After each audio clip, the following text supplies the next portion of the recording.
Welcome to Numeracy and Digital Literacy for University Students. Hi everyone, this is Dr. Wong. There are three objectives of this video.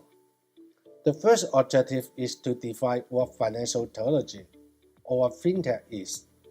The second objective is to understand the history of Fintech. And the third objective is to conduct a SWOT analysis of Fintech for financial firms. First, we examine what Fintech is. The term Fintech is commonly used in financial services industry. Fintech refers to innovations and technologies designed to challenge the traditional methods of financial service industry. Fintech is driving innovation in global financial services and changing the nature of business and end-user expectations of financial services. Fintech has changed everything in the financial industry worldwide, including in Hong Kong. Those financial firms that fail to adapt to the new Fintech will be left behind.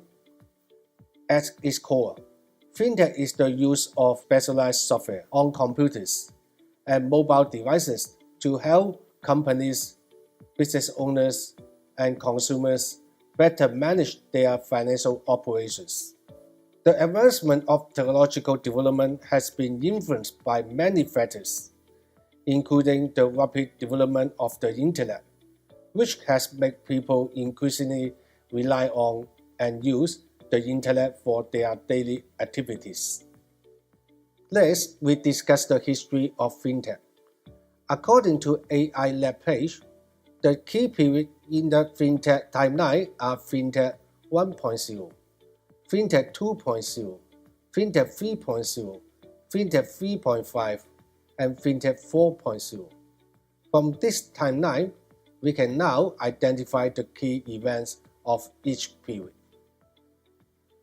Fintech 1.0 took place between 1886 and 1967, and it is about the building of infrastructure. Fintech 1.0 starts with technologies such as telegraph, which for the first time enabled the rapid transfer of financial information across borders. For example, credit cards were brought to us in 1950s. To ease the burden of carrying cash, Dynascope first introduced its credit card in 1950, and American Express followed by introducing its own credit card in 1958. Fintech 2.0 took place between 1967 and 2008. It's about the development of traditional financial services. This period marked a transition from analog to digital transmission, dominated by traditional financial institutions. For example, the first ATM installed by Barclays Bank in 1967 marked the beginning of modern fintech. By the early 2000s, banks' internal processes, interactions with outsiders and retail customers have been completely digitized. 3.0 took place between 2008 and 2014 and is about the startup era.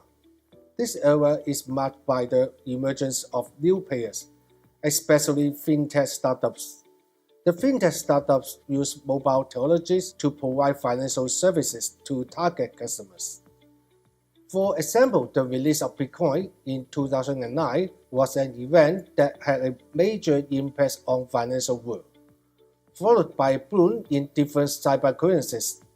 Another important factor affecting fintech is the mass market penetration of smartphones, which enables millions of people around the world to access the Internet. Google Wallet was launched in 2011, followed by Apple Pay in 2014. Fintech 3.5 took place between 2014 and 2017 and is all about globalization. Fintech 3.5 marks a move away from the Western-dominated financial world and considers the global expansion of digital banking and improved fintech technologies. It focuses on consumer behavior and how consumers access the internet in developing countries. For example, fintech is now an integral part of public life in China. According to Ernst & Young Fintech Adoption Index published in 2019, the adoption rate of consumer fintech in China reached 87%, meaning that 87% of China's digitally active population used at least one fintech service in their daily life.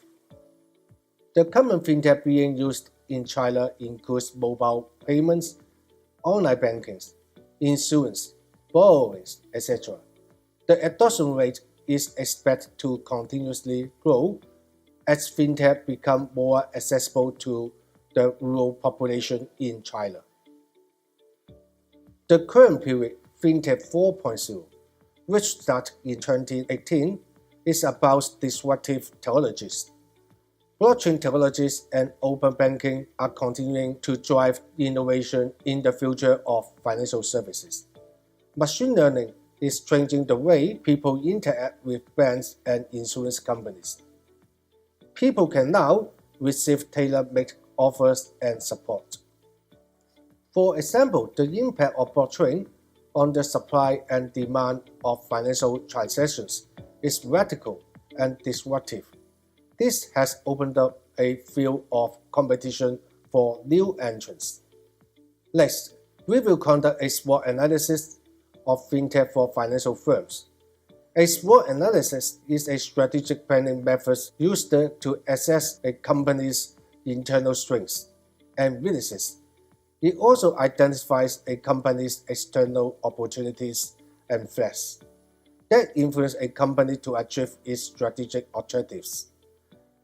The brief SWOT analysis below highlights the benefits and challenges of these emerging technologies for financial firms. First, we discuss the strengths of fintech.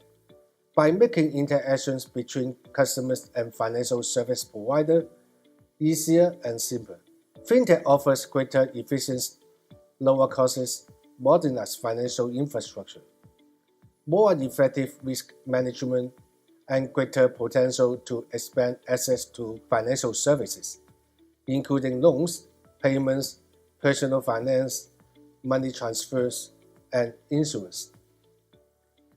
Next, we discuss the weaknesses of fintech. Although there are many advantages of fintech for financial firms, fintech has also some disadvantages to financial firms. Today, the privacy of personal information consumers provide online is a critical concern. Cybercrime is a good example. This issue is particularly relevant to the fintech industry. It is not surprising that cybercrime is on the rise. According to a report, every 39 seconds, new attacks on users' profiles appear. Fintech firms are the main target of cyber hackers in 2022. Next, we discuss the opportunities of fintech.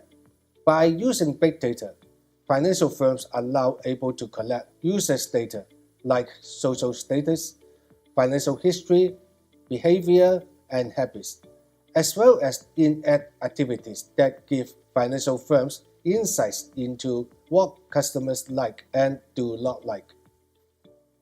The falling cost of internet services and the increase in mobile phone usage also present an excellent opportunity to boost the use of fintech. In addition, the fintech industry and the traditional banking sector can learn from each other and create new partnerships for the effective delivery of financial services to target customers. Next, we discuss the threats of fintech. Cybercrime can disrupt the integrity of entire financial system. This is perhaps the main reason why some financial firms are reluctant to embrace fintech more broadly. For example, many small financial firms lack the capacity and infrastructure to ensure cybersecurity. There is also the potential for misuse of fintech. Without proper regulations, easy access to financing could encourage risk behavior, such as excessive borrowing and the accumulation of high personal debt. There are also legitimate concerns about market competition. A small number of early entrants in the market may become too large too soon and may have considerable monopoly power. In conclusion, one thing is for sure, Fintech is developing rapidly. Fintech innovations are reaching more and more areas of the digital economy. All countries can benefit from Fintech innovation. This innovation can lead to more sustainable growth by increasing productivity and creating new markets and jobs. The main challenge of Fintech is to strike the right balance between regulating and promoting this rising industry.